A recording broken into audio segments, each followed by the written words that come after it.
Okay, तो क्या हाल है। देखिए आज हम आपको कुछ पढ़ाने नहीं आए हैं, बात है सिंपल। तो भैया हम क्यों आए हैं? हम सोच रहे हैं आपसे ज़रा बात करी जाए। और हाँ, कुछ कुछ लिख के ही शायद बात करेंगे। और बात करते करते शायद कुछ मैं ऐसे ही कहानी सुनाऊँ, कुछ बातें बताऊँ, और हो सकता है आप उस दौरान थोड़ा बहुत कुछ सीख लें या जान जाएं। वैसे तो मैं कोई आपका पर्सनल टीचर नहीं हूँ, बट हाँ, मैं आपको बस एक भाई के जैसा मैं बताना चाह रहा हूँ एक बात, और वो ज़रा देखिए, ध्यान से समझने की कोशिश करिए। एंड बस सुनिए, समझिए, एंजॉय करिए, हंसते खेलते देख लीजिए। देखिए जरा उप्स की बात करते हैं। किसकी बात करेंगे भैया? उप्स की, ऑब्जेक्ट ओरिएंटेड प्रोग्रामिंग।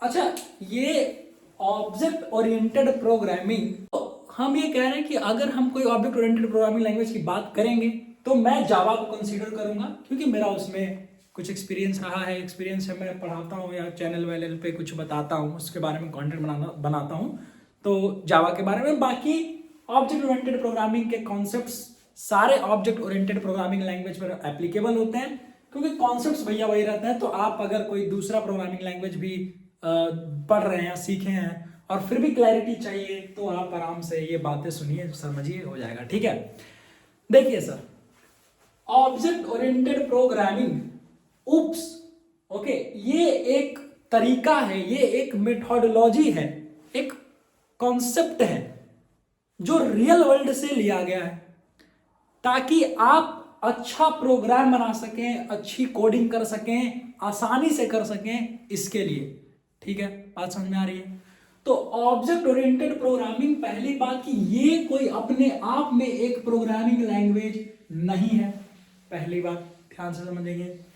दूसरी बात कि ऑब्जेक्ट ओरिएंटेड प्रोग्रामिंग एक ऐसा तरीका है, एक ऐसा पैराडिग्म है, एक ऐसा कॉन्सेप्ट है जो रियल वर्ल्ड से ले लिया गया और प्रोग्रामिंग के लैंग्वेज में उसको इंप्लीमेंट कर दिया गया है, ताकि आप रियल वर्ल्ड के बारे में सोच करके, रियल वर्ल्ड से चीजों को आइडेंटिफाई करके, रियल वर्ल्ड से चीजों का एग्जाम्पल रिलेट करके जब आप कोड करने बैठते हैं तो वो कोडिंग बहुत आसान हो जाती है।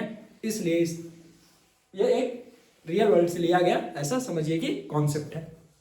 ठीक है, अब पहले जब कोडिंग होती थी, ठीक है, इसके आने से पहले जब ऑब्जेक्ट ओरिएंटेड प्रोग्रामिंग कॉन्सेप्ट जब नहीं मार्केट में आया था, जब ये रेडी नहीं हुआ था, इससे पहले जो होता था उसको क्या बोलते थे? प्रोसीजरल ओरिएंटेड, जैसे सी। जब प्रोसीजरल ओरिएंटेड होता था तो उसमें भैया top to bottom approach, functional approach होता था। अब उसमें दिक्कत हुई, अब दिक्कत हुई तब नहीं आया। आखिर क्या दिक्कत था? देखिए, छोटे एप्लीकेशन तो चलिए भाई, उससे बन जाएंगे, कोई दिक्कत वाली बात है नहीं। जब बड़े कॉम्प्लेक्स इंटरप्राइज लेवल के एप्लीकेशन, जब बिजनेसेस की हम बात करें, इंटरप्राइज लेवल के एप्लीकेशन, कॉम्प्लेक्स, कोई परफॉर्मेंस मॉनिटरिंग एप्लीकेशन है, ठीक है, कोई क्लाउड बेस्ड जो एप्लीकेशन, अब उसमें तरह तरह की चीजें आपकी लगेंगी, तरह तरह की चीजों को फॉलो होना चाहिए, सिक्योरिटी अच्छा होना चाहिए, डेटा का शेयरिंग अच्छे से होना चाहिए, राइट, अब्स्ट्रैक्शन अच्छे से लगना चाहिए, इनहेरिटेंस, काफी सारी चीजें उसमें सब पे आएंगे आराम आराम से। ठीक है, तो प्रोसीजरल ओरिएंटेड में वो फीचर्स उतने नहीं थे, उतना वो स्केलेबल मॉडल नहीं था अच्छे एप्लीकेशंस को बिल्ड करने के लिए, अच्छे सॉफ्टवेयर्स को, उस इंटरप्राइज लेवल के एप्लीकेशंस को बनाने के लिए। ठीक है, तो हमने कहा तो भैया इस ये क्या सॉल्व कर देगा? हाँ, बहुत हद तक इसने सॉल्व कर दिया, ऑलमोस्ट, उससे तो बहुत बेटर है। ठीक है, अगर आप इंटरप्राइज एप्लीकेशंस की बात करें तो उसमें टॉप टू बॉटम अप्रोच होता था, फंक्शनल अप्रोच होता था। जैसे एक एग्जांपल देता हूं, मान लीजिए कि आपको स्कूल में पढ़ना है, तो स्कूल में आइए, ठीक है, तो स्टूडेंट का सबसे पहले असेंबली लगा, राइट, स्टूडेंट असेंबली, ठीक है, फिर वो क्लास में एंटर किए, ठीक है, उसके बाद टीचर आया, फिर अटेंडेंस हुआ, ठीक है, राइट, तो उसके बाद आपका क्लास शुरू हुआ, राइट, फिर इस प्रकार से ये एक एक स्टेप में, एकदम फिक्स स्टेप में चलता चला जाता है। तो अलग अलग एक एक फंक्शन हो गए, एक एक फंक्शन हो गए, एक एक फंक्शन हो गए, इस प्रकार से हो गए। तो चलिए भैया, छोटे एप्लीकेशंस का समझ में आता है कि चलो 10-15 इसमें फंक्शन रहेंगे, काम चल जाएगा। ऐसे फंक्शंस जहां पे 5,000 6,000, सॉरी, ऐसे सॉफ्टवेयर, ऐसे एप्लीकेशंस जहां पे ये फंक्शंस कब कैसे पर्टिकुलर वाइज में कौन किस पे डिपेंडेंट है, कौन किस पे डिपेंडेंट नहीं है, कब क्या चीज होगी। जब 5-6 हजार फंक्शंस रहेंगे, जब 5-6 हजार से स्टेप्स रहेंगे तो कंफ्यूजन होगा क्रिएट करने में, मॉड्यूलराइज नहीं कर पाएंगे, क्योंकि सब आपको एक लाइन में टॉप टू बॉटम अप्रोच में फॉलो करवाना है। और ये तरीका, क्या ये बात समझ में आ रही है? तो मॉड्यूलराइजेशन नहीं मिली, ठीक है। डेटा का शेयरिंग सिक्योरिटी जो है उस प्रकार से उस हद तक नहीं हुआ, इनकैप्सुलेशन नहीं हुआ, डेटा पैक अच्छे से होकर रैप होकर के रिलेवेंट कैटेगराइज नहीं हुआ कि सिर्फ ये इसके लिए, ये इसके लिए, ये इसके लिए है। कोई भी उसको ग्लोबली कहीं से एक्सेस कर ले रहा है किसी तरीके से, तो बहुत सारी दिक्कत थी, राइट। तो ये फंक्शनल अप्रोच ठीक है, मिनिमल छोटे एप्लीकेशंस, हार्डवेयर लेवल वाले एप्लीकेशंस जहाँ पे एक एक फंक्शन एकदम ये ऐसे ऐसे ऐसे होना चाहिए, ठीक है। लेकिन इंटरप्राइज एप्लीकेशंस की बात करें जो बिजनेस में यूज होंगे, कोई वेबसाइट है, कोई सॉफ्टवेयर है, कोई ऐप है, तो उसके लिए भैया ये जो आपका ये प्रोसीजरल ओरिएंटेड था वो तो अच्छा है नहीं, साबित हुआ नहीं, उसमें तो काफी सारी दिक्कत आ गई, आपको पता चल गया। तो अब उसी का जो मतलब जब एडवांस और टेक्नोलॉजी आगे बढ़ी तो मार्केट में आया ऑब्जेक्ट ओरिएंटेड प्रोग्रामिंग लैंग्वेज, ठीक है। अब देखिए ऑब्जेक्ट ओरिएंटेड प्रोग्रामिंग का फायदा क्या है। अगर किसी सॉफ्टवेयर को आपको बिल्ड करना है, किसी एप्लीकेशन को बिल्ड करना है, तो भैया आपने उसको एक रियल टाइम ऑब्जेक्ट मान लिया। बहुत सिंपल है, एक रियल टाइम ऑब्जेक्ट मान लिया। हमने कहा ऑब्जेक्ट क्या होता है? अरे ऑब्जेक्ट जनरल टर्म की बात कर रहा हूं। ऑब्जेक्ट मतलब वो रियल एंटिटी, वो रियल चीज जिसको आप छू सकते हैं, जिसका टेंजिबल, इंटेजिबल, फिजिकल एग्जिस्टेंस है इस पूरे यूनिवर्स में। उन सब चीजों को आप किसी टर्म से डिनोट करना चाहें तो उसको हम क्या बोलेंगे? ऑब्जेक्ट बोलेंगे। कि हाँ ये एक मार्कर एक ऑब्जेक्ट है, ये क्लॉथ एक ऑब्जेक्ट है, ठीक है, और ये बोर्ड एक ऑब्जेक्ट है, ये चेयर एक ऑब्जेक्ट है, ये बल्ब एक ऑब्जेक्ट है, राइट। तो जिसका भी एग्जिस्टेंस है इस यूनिवर्स में, फिजिकल, विजुअलाइज मतलब visual appearance, physical appearance, tangible, intangible, जो भी आप बोलो उसको हम क्या बोल रहे हैं? ऑब्जेक्ट बोलेंगे। तो आप ऑब्जेक्ट ओरिएंटेड प्रोग्रामिंग इस मेथोडोलॉजी, ये मेथोडोलॉजी क्या कहता है, जो रियल वर्ल्ड से लिया गया है, कि अगर आपको कोई चीज बनानी है, ये मार्कर बनाना है, ठीक है, if you want to build this marker, if you want to build this marker, do what, इसको एक ऑब्जेक्ट मान लीजिए। इस ऑब्जेक्ट को अगर आप मानेंगे कि ये हमारा मार्कर है, ये एक चीज है जो एग्जिस्ट कर रही है या करेगी, राइट। तो अब आप इसमें, हाँ यहाँ पे इसका क्या बोलते हैं, निब होगा, ठीक है, यहाँ पे इसका टर्न पॉइंट होगा जो निब खोलने के लिए ढक्कन, ठीक है, कैप होगा, फिर यहाँ से आप लिखेंगे, इसका कलर होगा, इसका नाम होगा, ठीक है। ये अलग अलग प्रकार की चीजें आप इसके बारे में ड्रॉ करेंगे, इसके बारे में आप लिखेंगे, बनाएंगे।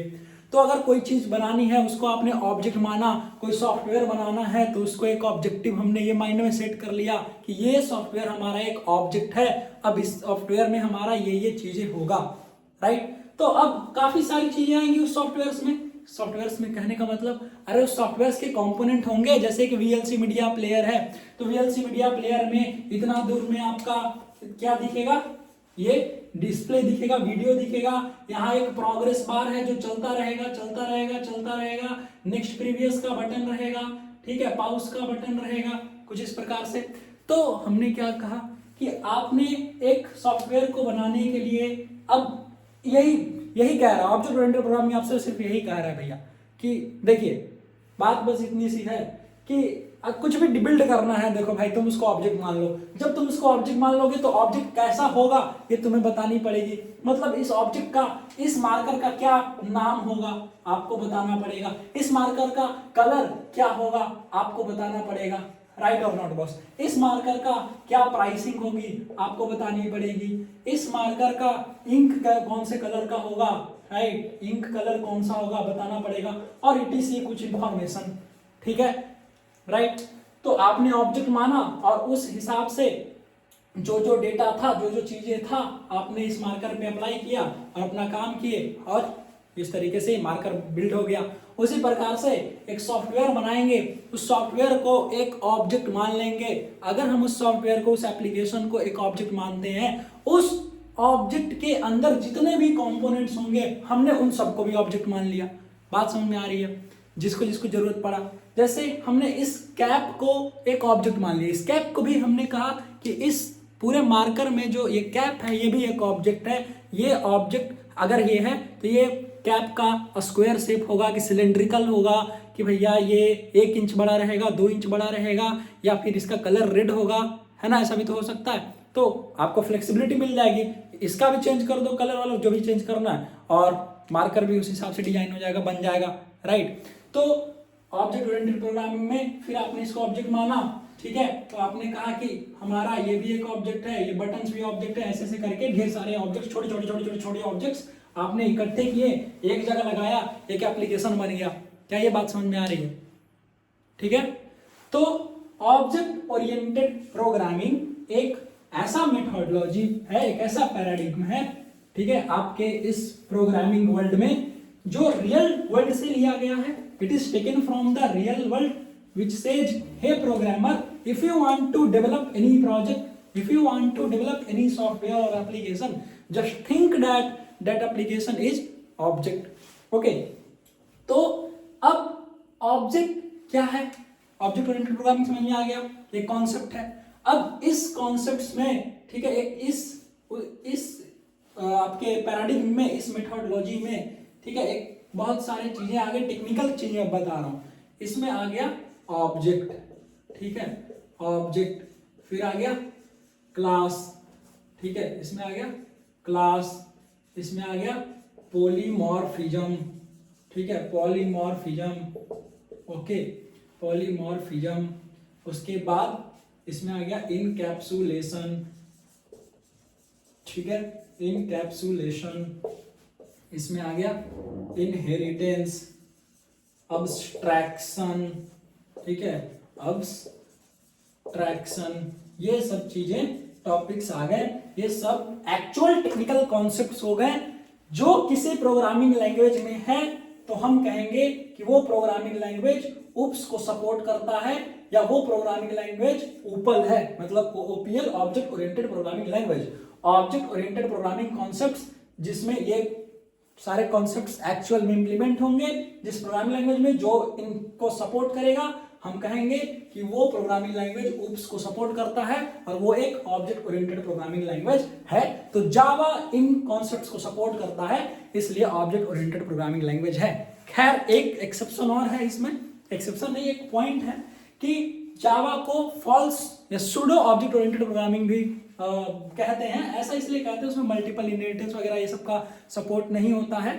तो मतलब खैर उसकी हम एक पूरा अलग से बात करेंगे कि वो क्या है।